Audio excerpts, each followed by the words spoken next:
Hello everyone, welcome to IAS point. और यहाँ पे जैसे कि आपको दिख रहा होगा, तो ये है हमारा फाइनेंस कमीशन, राइट। तो अभी हम लोग जिस पे चर्चा कर रहे हैं लगातार, वो हम बात कर रहे हैं किसमें, हमारा जो कॉन्स्टिट्यूशनल बॉडीज हैं, यानी कि जो हमारे संवैधानिक निकाय है, हम लोग उस पे चर्चा कर रहे हैं। तो इससे पहले हमने क्या क्या पढ़ लिया है, थोड़ा उसको रिकॉल कर लेते हैं। और सबसे पहला काम तब तक आप लोगों का ये है कि आप लोग क्या करेंगे, फटाफट अपना रफ और पेन लेके बैठेंगे, ताकि जो भी बातें हम यहाँ पे बोलते जाएं आप लिखते जाएं। और लिखेंगे तो आपके लिए बेहतर होगा। एंड आई होप कि आप लोग रेगुलर जो भी देख रहे होंगे तो वो नोट्स बनाते जा रहे होंगे। तो यहाँ से नोट्स बनाने का आपका बहुत बड़ा प्रॉफिट मिलने वाला है, ठीक है। आप में से जो पर्सनली उनके लिए है जो कि यूपीएससी की तैयारी कर रहे हैं या स्टेट पीसीएस की तैयारी कर रहे हैं, उनके लिए ये बहुत ही ज़्यादा इम्पॉर्टेंट है। सो आई रिक्वेस्ट यू कि आप लोग नोट्स बनाएं। और आपकी नोट्स बनाई हुई आपकी हैंड राइटिंग में बनी हुई होगी, तो आपको पढ़ने के लिए आसानी होगी। मुझे कुछ नहीं मिलने वाला ना आपकी नोट्स से ना आपसे। सो बस इतना ही है कि आप लोग पढ़ेंगे तो अच्छा लगेगा। तो बस सुनना नहीं है, लिखना भी है, ठीक है। तब तक देखिए हम लोगों ने पहले क्या पढ़ा था। पहले हमने पढ़ा था, सबसे पहली बात करें, निर्वाचन आयोग। ये भी एक संवैधानिक आयोग है। को सबसे पहला क्वेश्चन तो यही बन जाएगा कि भाई कौन कौन से ऐसे पार्ट्स हैं, कौन कौन से ऐसे निकाय हैं जो कि संवैधानिक निकाय हैं, कौन कौन से ऐसे निकाय हैं जो कि गैर संवैधानिक निकाय हैं, ठीक है। और उसके बाद कुछ सांविधिक भी होते हैं, मतलब कि कानून के द्वारा बना के पास किए जाते हैं। क्या डिफरेंस है इनमें, क्या चीज़ें हैं, क्या क्या आता है, वो चीज़ें आपको जानना जरूरी है। जिसे नहीं पता हो तो इसको स्टार्ट करने से पहले इसका जो फर्स्ट वीडियो मैंने वहाँ पे यही सिर्फ लिखवाया है कि संवैधानिक आयोग में कौन कौन से आयोग आते हैं। बस इतना ही बताया, आप लोग जाके देखेंगे वीडियो तो आपको मिल जाएगा, ठीक है। अब बात हम यहाँ पे आज क्या कर रहे हैं कि जो हमारा निर्वाचन आयोग हमने देखा, UPSC that means public service commission देखा हमने, स्टेट पीएससी की बात की।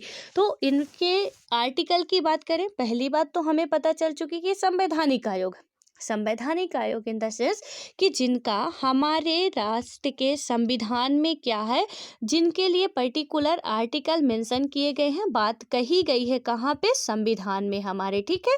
ये हमारे क्या कहलाएंगे, संवैधानिक निकाय या कॉन्स्टिट्यूशनल बॉडीज कहलाते हैं। तो आपको ये याद रखना है। अब बात करें निर्वाचन आयोग की, इसका गठन कब हुआ था, इसके हेड कौन है, वर्तमान में है, पहले कौन थे। कई बार पूछा गया, एमपीपीएससी में ही इस बार पूछा गया था कि यूपीएससी के पहले महिला हेड कौन थी। तो अब देखिए यहाँ पे क्वेश्चन तो डायरेक्ट ऐसे ही बन रहे हैं, तो आपको पढ़ना भी ऐसे ही पड़ेगा। या तो वहाँ पे रोज मिलन बैथू थी, मैंने बताया रोज जो पारकर थे वो आपके पहले महिला पुरुष दोनों में ही हेड थे। वर्तमान में कौन है, और उसके बाद आप देखेंगे कि निर्वाचन आयोग की बात करें, इनका गठन कब हुआ था, 25 जनवरी, जिसे आप 2011 से हम इसे 25 जनवरी को क्या मनाते हैं, मतदाता दिवस के रूप में भी मनाया जाता है। और 1950 को हुआ था, राइट। उसके बाद यूपीएससी, यूपीएससी में हमने देखा कि इसके तहत आर्टिकल कौन कौन से हैं, ये किस पार्ट में आता है। तो यूपीएससी मैंने 3 बताया था, कौन कौन से, एक बार फिर रिकॉल कर रही हूँ, लिख लीजिएगा आप लोग कि जो हमारा है इलेक्शन कमीशन के हेड हो गए, जो हमारे यूपीएससी के चेयरमैन हो गए, और जो हमारे कैग हैं, ठीक है। इन दोनों के टाइम पीरियड की बात की जाए, तीनों के या कार्यकाल की बात की जाए, 6 वर्ष या 65 वर्ष की आयु तक होगा, ये आपको याद रखना है। और इनमें से कुछ में है कि एज वगैरह का डिफरेंसेस है। तो इनके भाग और आर्टिकल की बात करें तो जो यूपीएससी है and state public service commission है, इन दोनों के लिए तो भाग सेम है। भाग यहाँ पे आपका देखने को मिलेगा, और यहाँ पे आपको आर्टिकल भी सेम ही देखने को मिलेंगे। भाग 14 है, और आर्टिकल यहाँ पे क्या आएंगे, 315 से लेके 323 तक के आते हैं, राइट। और उसके बाद निर्वाचन आयोग में भाग 15 आएगा, और 324 से 329 तक के आर्टिकल आते हैं। आर्टिकल भी पूछे जाते हैं, और मैंने सारी चीज़ें लिखवा दी हैं। आज हम बात कहाँ पे करने वाले हैं, आज हम फाइनेंस कमीशन पे बात करेंगे। तो बस आपको जितनी चीज़ें मैं लिखवा रही हूँ, बस उतना उतना छापते जाना, बाकी किताब का कुछ नहीं लिखना है। सारी चीज़ें वही लिखवाई जाएंगी, बट एक सीक्वेंस वाइज जैसे नोट्स बनती है वैसे लिखवाई जाएंगी। तो आपको सबसे पहले वित्त आयोग हेडिंग डाल देना है। अब हम यहाँ पे बात करें कि ये किस आर्टिकल के तहत आता है, ठीक।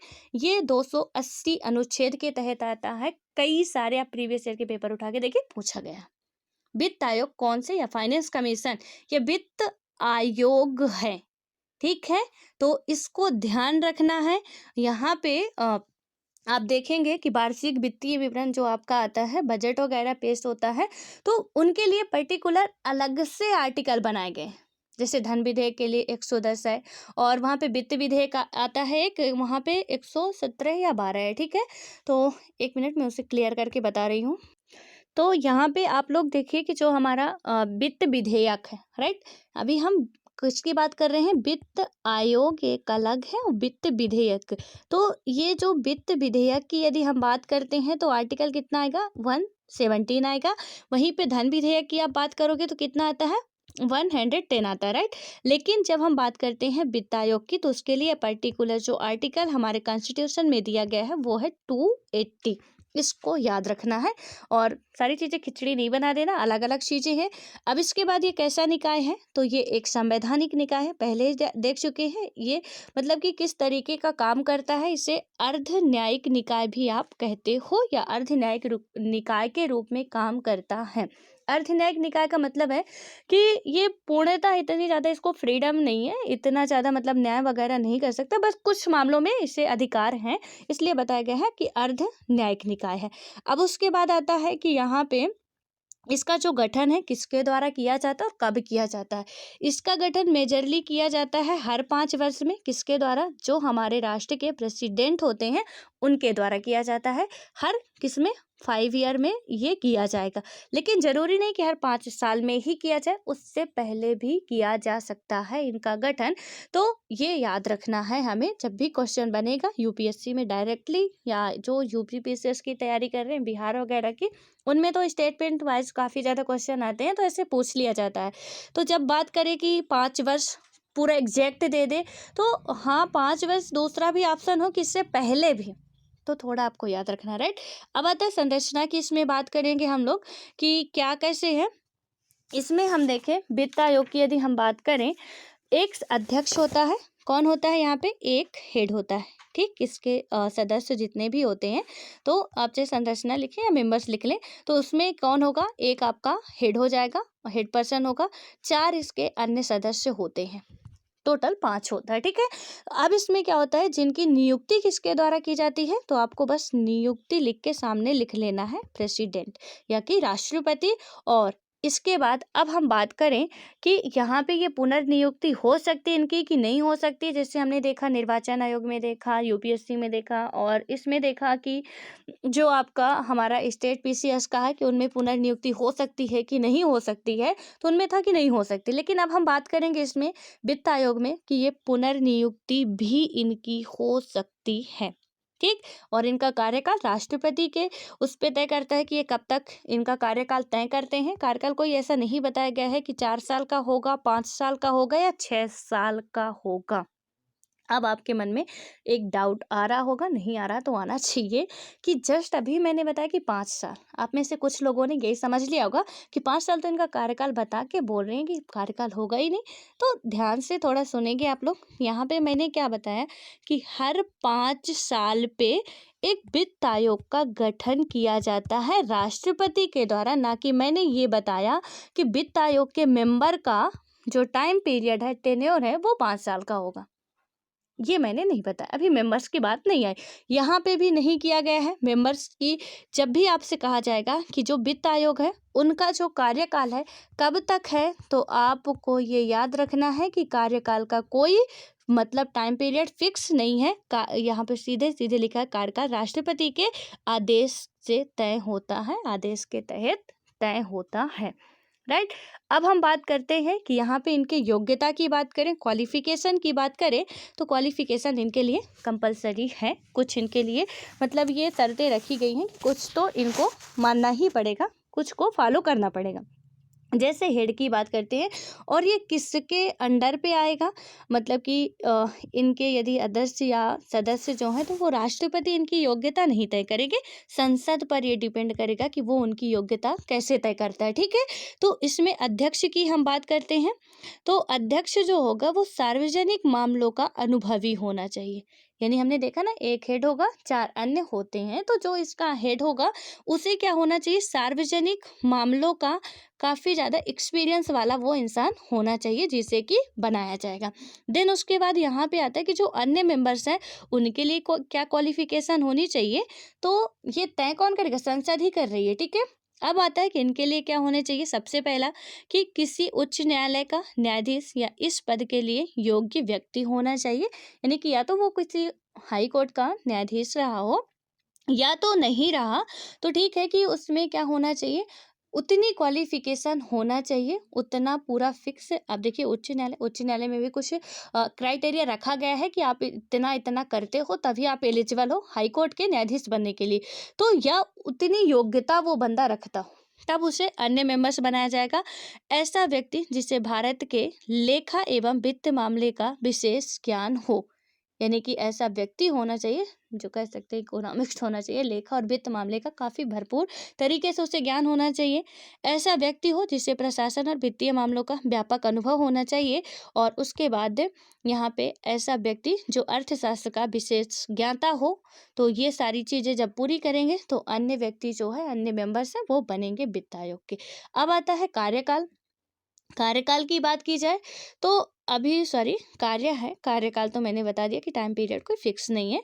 अब यहाँ पे ये क्या है कि राष्ट्रपति ये तय करेंगे कि मतलब कि राष्ट्रपति को ये कुछ सिफारिश करता है, वो क्या करता है, कुछ मामलों में करता है। वो कौन कौन से मामले हैं जो वित्त आयोग का मेन काम है, और ये जितने हैं ना, 4 हैं, इनको आपको बिल्कुल स्टिक मार्क लगा लेना है, रट लेना है। जब तक नहीं रटे तो छोड़ना नहीं है। इन्हीं से क्वेश्चन बनते हैं कि ये किस किस बेस पे सिफारिश देता है। अभी जस्ट जो 2021 का जो यूपी पीसीएस का पेपर हुआ था, 21 का, हाँ, तो वहाँ पे पीटी पे पूछा गया था। इसके कार्य, दोनों कार्य के स्टेटमेंट दे दिए गए थे। सो आई रिक्वेस्ट कि आप लोग इसे बहुत ध्यान से सुनिएगा, ठीक है। हालांकि मैं ऐसे समझाने की कोशिश कर रही हूँ कि क्लास में ही रट जाए, बट फिर भी आपको लिखना पड़ेगा और कई बार पढ़ना पड़ेगा, तभी चीज़ें आपके दिमाग में बैठेंगी। पहला क्या है कि सबसे पहली बात कि वित्त आयोग का काम क्या है, राष्ट्रपति को सलाह देना। सलाह क्या, किसी भी रिपोर्ट पेश करेगा उस पे सिफारिश करना है। पहला क्या है कि संघ और राज्यों के बीच करों के शुद्ध आगामों का वितरण और राज्यों के बीच ऐसे आगामों का आवंटन। कहाँ पे, सेंटर और स्टेट पे। क्या करेगा ये कि कर, जो टैक्स है, उनके शुद्ध मतलब कि कहाँ से आ रहे हैं, कहाँ से जा रहे हैं, कैसे वितरण करना है इनका, तो ये राज्यों के बीच ऐसे आगामों का क्या है, आवंटन करता है, ठीक है। देखो टैक्स जो है कहीं ना कहीं ज़्यादा सेंटर गवर्नमेंट लेती है, उससे जीएसटी आ गया तो टोटल सेंटर गवर्नमेंट को मिलता है। कुछ पे जिस पे टैक्स नहीं लगा है, पेट्रोलियम वगैरह पे, स्टेट को मिलता है, बाकी सारे टैक्स सेंटर पे जा रहे हैं। अब सेंटर क्या कर रही है कि स्टेट को वो टैक्स कितना देती है, कितना उसका परसेंटेज बना के रखती है, तो सेंटर पे अब डिपेंड है, ठीक है। ये पूरा कौन करेगा, किसका काम है, वित्त आयोग का काम है। वित्त आयोग का लेना देना काम नहीं है। वित्त आयोग का काम क्या है कि संघ और राज्यों के बीच जो करों के शुद्ध आगामों का विवरण और राज्यों के बीच ऐसे आगामों का आवंटन, ये पहला काम हुआ। इस पे वो रिपोर्ट बनाएगी, राष्ट्रपति को सौंपेगी, राष्ट्रपति महोदय संसद पे रखेंगे। अब संसद क्या करती है वो उनकी मर्जी है। दूसरा काम यहाँ पे आता है कि भारत की संचित निधि में से राज्यों के राजस्व में सहायता अनुदान को शासित करने वाले सिद्धांत। आपको पता है ना कि अभी हमने जस्ट जो कमीशंस पढ़े हैं उनको वेतन कहाँ से दिया जाता है, संचित निधि से मिलता है।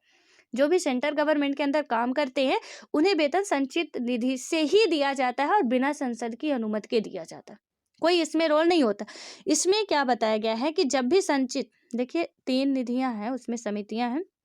एक है संचित निधि है आपकी, एक है आकस्मिक निधि है और एक है लोक लेखा निधि, ठीक है। इन 3 में से यहाँ पे सिर्फ बात की गई है संचित निधि की। तो कभी भी एग्जामिनर आपको डायरेक्टली नहीं पूछेगा, फंसा सकता है। यहाँ पे आकस्मिक निधि दे देगा, यहाँ पे आपकी लोक लेखा निधि भी दे सकता है। इनके लिए पर्टिकुलर आर्टिकल भी आप लोग यहीं पे सुन लीजिए।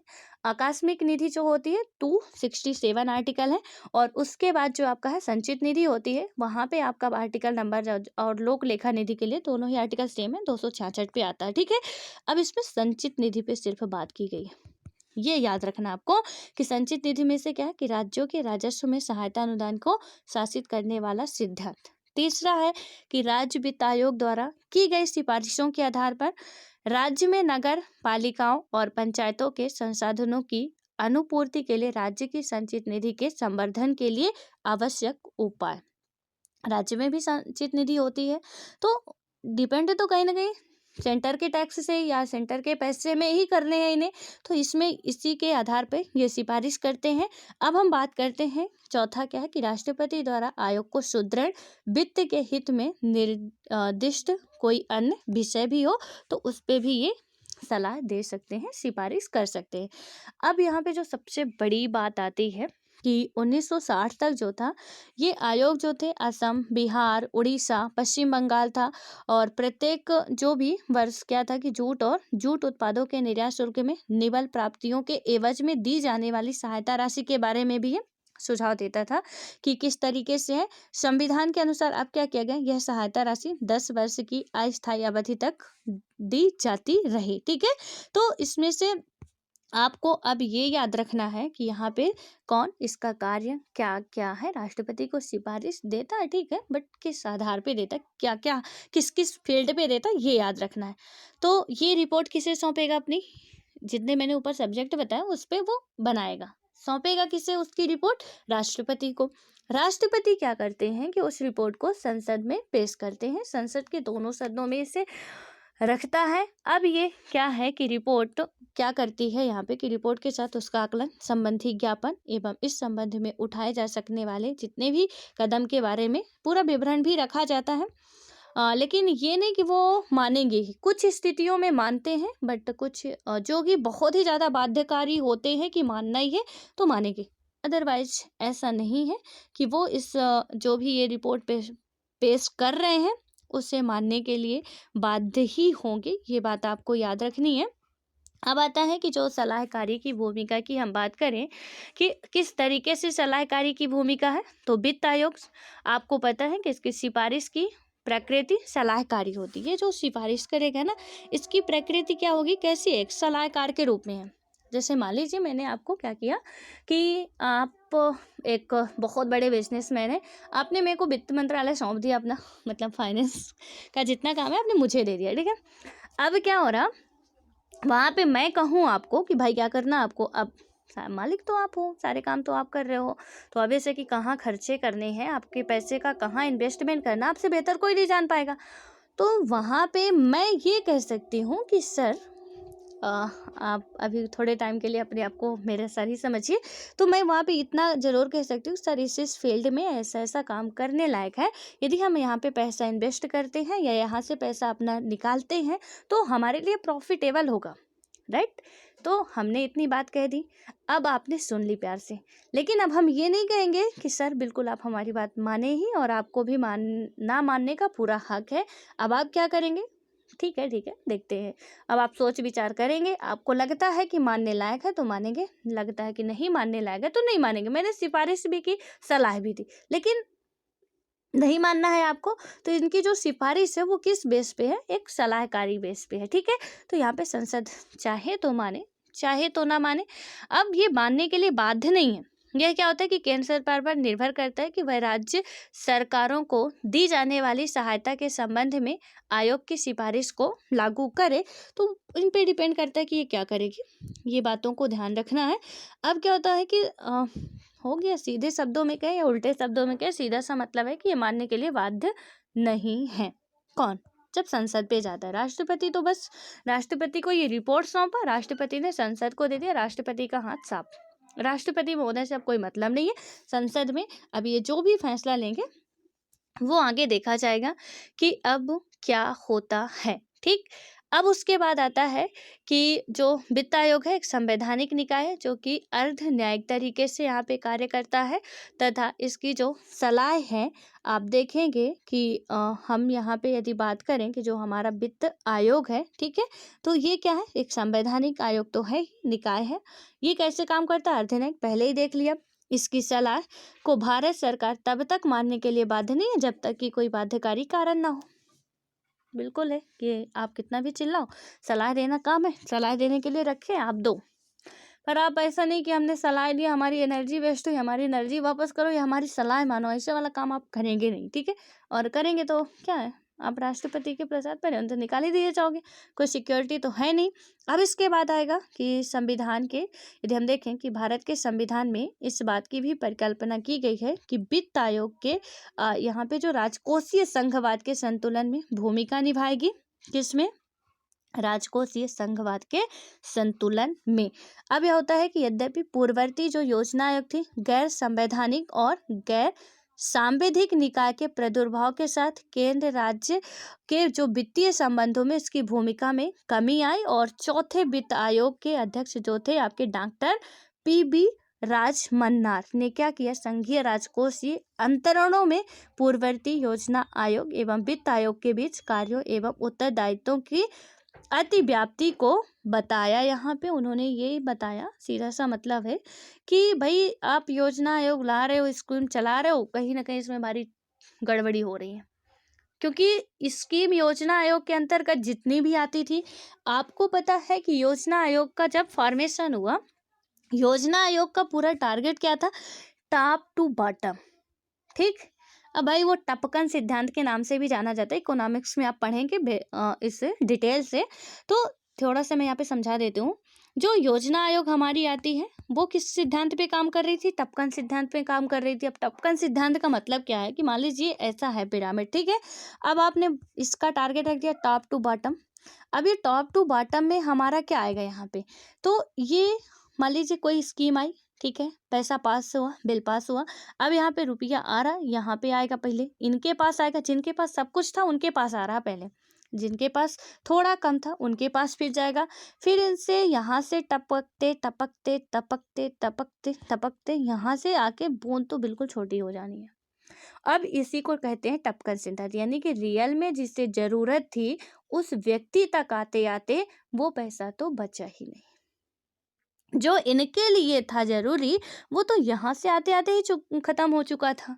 तो इसलिए इसमें क्या किया गया कि ये जो योजना आयोग थी, तो इसमें यही बताया गया है कि योजना आयोग ने कहीं थोड़ा बहुत इसका संतुलन गड़बड़ाया। फिर उसके बाद क्या हुआ कि योजना आयोग को इसी संतुलन को मतलब थोड़ा सा इसको गड़बड़ करने के उससे क्या किया गया कि एक नया इसमें लाया गया कि भाई अब योजना आयोग चलो खत्म ही करते हैं, तो आपका नीति आयोग आया। क्या लाया गया है, नीति आयोग। नीति आयोग आप एक थिंक टैंक के रूप में काम करती है, जो 2015 में लाई गई थी, 1 जुलाई 2015, ठीक है। ये किस आधार पे काम करती है, ये थिंक टैंक के आधार पे काम करती है।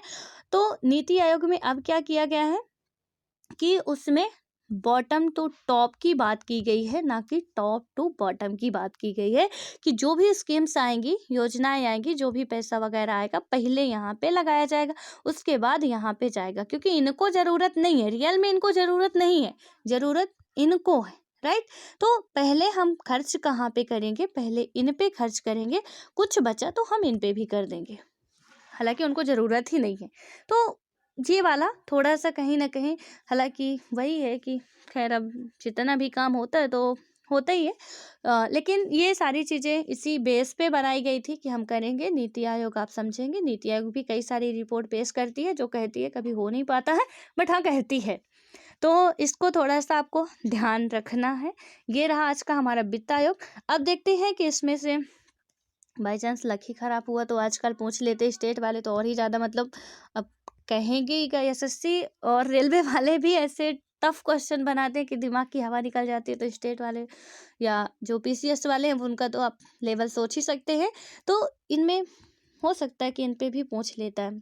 और जो एमपी वाला ट्रेंड है ना, एमपी पीसीएस की जो तैयारी कर रहे होंगे उनके लिए ट्रेंड ये है भाई कि आपसे पूछा जाएगा कि एमपी के राज्यपाल, ठीक है, दे दिया कि निम्न में से कौन नहीं है। अब 4 ठो ऑप्शन दे दिए कि ये है और एक नहीं है। भैया इसका मतलब है कि सीधे सीधे अब जब से एमपी बना तब से लेके अब तक के राज्यपाल का नाम याद करो, जितने भी बने थे उनके नाम याद करो, तब तो जाके आपको एक गलत नाम पता चल पाएगा कि अच्छा अच्छा ये वाले थे, ये वाले थे, ये वाले थे, ये वाले नहीं है। जितने भी एमपी के सीएम बने उनके नाम याद करो, अभी तक जितने बने, तो अब क्वेश्चन तो ऐसे पागलपन वाले पूछे जा रहे हैं, तो रटना पड़ता है यदि एग्जाम निकालना है तो यहाँ पे क्या है, अब ऐसा वाला है कि भैया हमारे पास तो दिमाग इतना तेज है, हमारे सब कुछ कंप्लीट है, तो हम इनको क्यों रटे, तो फिर मत रटिए, कौन कह रहा। बट सिर्फ एग्जाम निकालना तो ये चीज़ें जाननी जरूरी है। तो यहाँ पे पहले वित्त आयोग के जो हेड बने थे या इसका गठन कब हुआ था, 1951 में इनकी नियुक्ति हुई थी। ये थे केसी नियोगी। बहुत बार का क्वेश्चन पूछा गया है। ये कौन थे? केसी नियोगी थे। और पहले वित्त आयोग, दूसरे के संथानम थे और तीसरे ए के चंदा थे। तो इतने बस याद रख लेंगे जो आपके हैं। पहले कौन थे, दूसरे कौन थे? पहले थे केसी नियोगी और दूसरे थे के संथानम, कमेटी भी बनाई गई थी।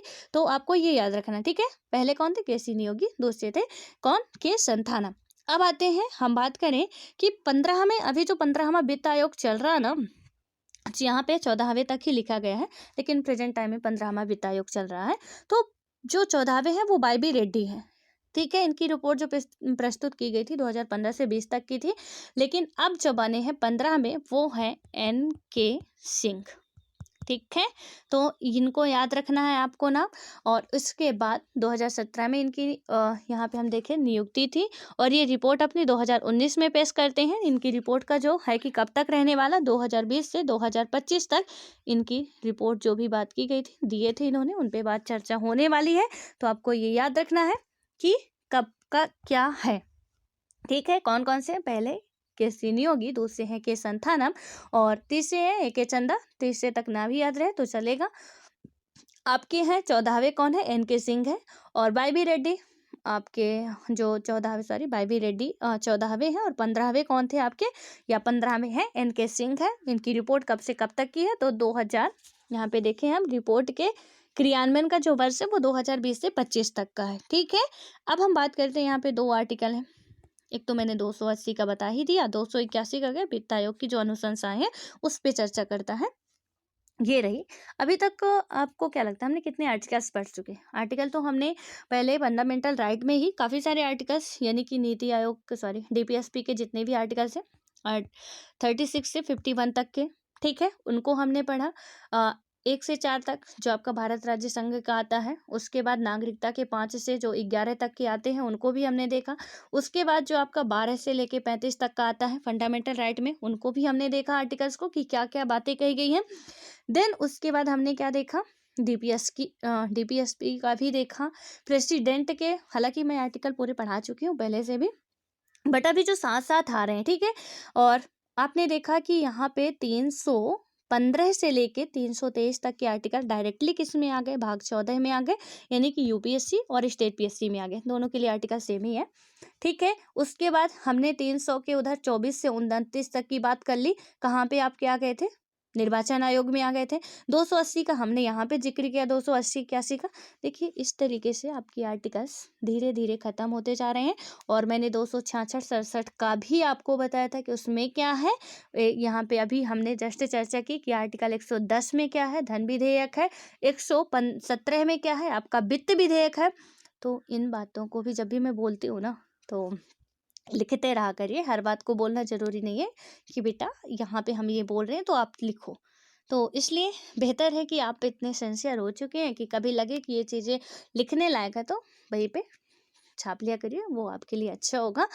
एंड आई होप कि आप लोग काफ़ी अच्छे तरीके से पढ़ रहे होंगे, और जो मैं पढ़ा रही हूँ, समझाने की कोशिश कर रही हूँ, आपको वो चीज़ें समझ में आ रही होंगी। देखिए हमारा पढ़ के निकल जाना मकसद नहीं है, ये मैं बीच बीच में बताती रहती हूँ कि भाई यहाँ पे मिस्टेक हो सकती है, यहाँ पे गलती हो सकती है, क्योंकि किताब पढ़ते हैं हम लोग भी, ठीक है, किताब पढ़ के निकल जाते हैं। हमें एक टीचर की ज़रूरत क्यों पड़ती है? क्योंकि वो हमें प्रॉपर जहाँ पे हम गलत कदम रखने वाले होते हैं वहाँ से वो रोकता है। इसलिए ये बस यही है कि जहाँ जहाँ पे एग्जामिनर हमें फंसाता है, मेन फोकस वहाँ पे करना है, और रिवाइज मस्ट है। आजकल का ट्रेंड हो चुका कि भाई हार्ड वर्क गधे जैसे मत करो, हार्ड वर्क के साथ साथ स्मार्ट वर्क करो, सो दैट आप क्या कर सकते हो कि फाइट कर सकते हो एग्जाम। वरना आप लगे हो मतलब हम पढ़ रहे हैं, अरे क्या पढ़ रहे हो, एग्जाम निकल नहीं रहा तो क्या मतलब है। और ऐसे में फिर हम डिमोटिवेट होने लगते हैं। नॉलेज तो हमारे पास बहुत है, लेकिन हम जिसके लिए पढ़ रहे हैं उसके लिए हम आज भी एलिजिबल नहीं हो पाए हैं। कुछ लोगों को होता वही होता है कि हम सबकी सुनते हैं, सबकी जानते हैं कि ऐसा नहीं करनी चाहिए, ये गलती नहीं करनी चाहिए, लेकिन हम क्या करते हैं, एक गंदी आदत होती है हम लोगों की, हम लोग खुद वही गलती करते हैं और फिर बाद में हम लोग भी वही आलाप करते हैं कि भई ऐसी गलती नहीं करनी चाहिए। तो आज हम सुन रहे हैं आपको यूट्यूब पे बहुत सारे स्टूडेंट हैं जो कि एग्ज़ाम निकाल चुके हैं। हर एक फ़ील्ड के स्टूडेंट मिल जाएँगे, आप जिसकी भी तैयारी कर रहे हो।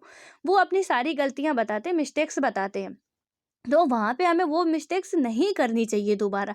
लेकिन फिर भी वही है कि नहीं, हम तो अपने से करेंगे और सीखेंगे, फिर बाद में देखा जाएगा, तब तक टाइम ही निकल जाता है। और सब रिश्तेदार, गाँव वाले, घर वाले कहते हैं, अरे क्या है, मतलब पता ही था कि इतना टाइम लगा दोगे, तुमसे कुछ होने वाला तो है नहीं। और फिर दिमाग कुछ अलग ही लेवल का चलता है। इसलिए थोड़ा-सा मतलब फ़ोकस्ड होके यदि कर ही रहे हैं, तो अच्छे तरीके से फ़ोकस्ड होके करें तो बेटर होगा। ताकि हम जिसके लिए बढ़ रहे हैं वो चीज़ें तो हो जाए, और जो गलती सब कर रहे हैं वो गलती हम क्यों दोहराएं। सीधे से की बातें हमें पता चल गई कि ये गलती नहीं करनी चाहिए तो नहीं करनी चाहिए। सब कहते हैं भाई रिवाइज करो, खुद की नोट्स बनाओ, लेकिन हम कहते हैं नहीं, हम क्यों बनाएंगे नोट्स। तो फिर वही होता, बाद में हम कहते हैं कि यार मतलब मेरी जो सबसे बड़ी गलती थी, हमने कभी नोट्स नहीं बनाया, हमने कभी रिवाइज पे फोकस नहीं किया, यही निकल के आएगा बाद में। और ये सबका आता है। तो फिर जो सबका हो रहा है तो आगे बढ़ो ना, क्या दिक्कत है। खैर, आप लोग समझदार हो। चलिए फिर मिलते हैं नेक्स्ट वीडियो में, नेक्स्ट नेक्स्ट आयोग के साथ। अभी हम लोग बहुत सारे आयोग करने वाले हैं, एम लक्ष्मीकांत के पूरे आयोग करेंगे जितने भी हैं। अभी तो संवैधानिक चल रहा है, गैर संवैधानिक भी होगा, सारी चीज़ें होंगी, ठीक है। तो मिलते हैं, और ना चीज़ें समझ में आए तो प्लीज़ आप कमेंट बॉक्स में कमेंट कर सकते हैं कि चीज़ें समझ में नहीं आ रही। कुछ कमियां हो तो भी बता सकते हैं, हम और इम्प्रूव करने की कोशिश करेंगे। So thank you.